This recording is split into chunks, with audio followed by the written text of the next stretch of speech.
নির্বাচন কমিশন আগেই জানিয়েছিল আধার নথিকে নাগরিকত্বের প্রমাণ হিসেবে বিবেচনা করা যায় না। এবার কমিশনের সঙ্গে সহমত সুপ্রিম কোর্টও। শীর্ষ আদালতের বিচারপতি সূর্যকান্ত পর্যবেক্ষণ, আধার নথিকে নাগরিকত্বের চূড়ান্ত প্রমাণ হিসেবে নেওয়া যায় না বলে জানাচ্ছেন কমিশন।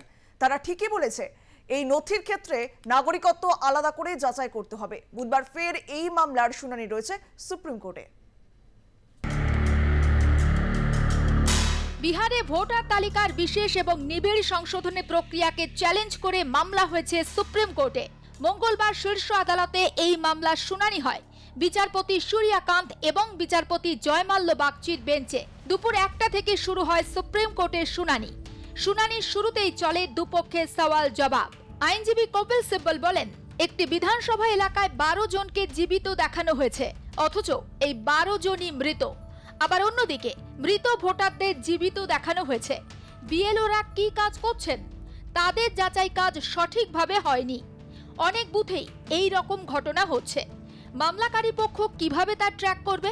তখন বিচারপতি সূর্যকান্ত বলেন, যাদের আপত্তি তারা কোথায়? তাদের তালিকা জমা দিন।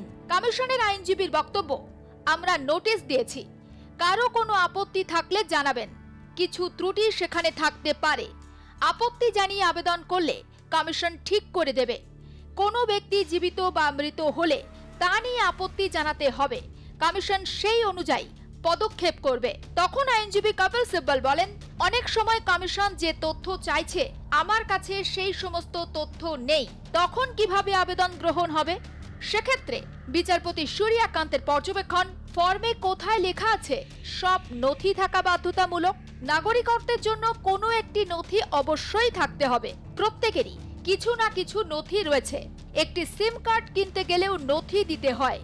উদাহরণ হিসেবে বলছি, জাতিগত শংসাপত্র অনেকে দিতে পারেন। এছাড়া বিচারপতি সূর্যকান্তের আরও পর্যবেক্ষণ, কোনো নথি অবশ্যই রয়েছে। সরকার বা স্থানীয় প্রশাসন কর্তৃক দেওয়া কোনো নথি কমিশন তো গ্রহণ করছে। আধার বা রেশন কার্ড ছাড়া বিহারের বেশিরভাগ মানুষের কোনো নথি নেই। কিভাবে এই দাবি করছেন? বিচারপতি সূর্যকান্ত আরও জানান, নির্বাচন কমিশনের এই প্রক্রিয়া করার ক্ষমতা রয়েছে কিনা সেটা দেখতে হবে। 2003 সাল হোক কিংবা 2013 সাল, তাতে কিচ্ছু এসে যায় না। আদালতে আইনজীবী সিব্বল জানান, যখন এই আবেদনপত্র জমা দেওয়া হচ্ছে তার যাচাই প্রক্রিয়া নিয়ে প্রশ্ন রয়েছে। কমিশন পাল্টা কোনো রিসিপ্ট দিচ্ছে না। সেক্ষেত্রে বিচারপতি সূর্যকান্তের পর্যবেক্ষণ, এটা কি আশঙ্কা নাকি এর সত্যতা রয়েছে আমি বোঝার চেষ্টা করছি। 7,24,00,000 ভোটার আবেদন জমা দিয়েছে। 65 লক্ষের মধ্যে 22 লক্ষ মৃত। তা নিয়ে কোনো সমস্যা থাকার কথা নয়। 36 লক্ষ অন্যত্র চলে গিয়েছে। আপনাদের কাছে স্থানান্তরিত ভোটার নিয়ে একটা ধূসর এলাকা থাকতে পারে।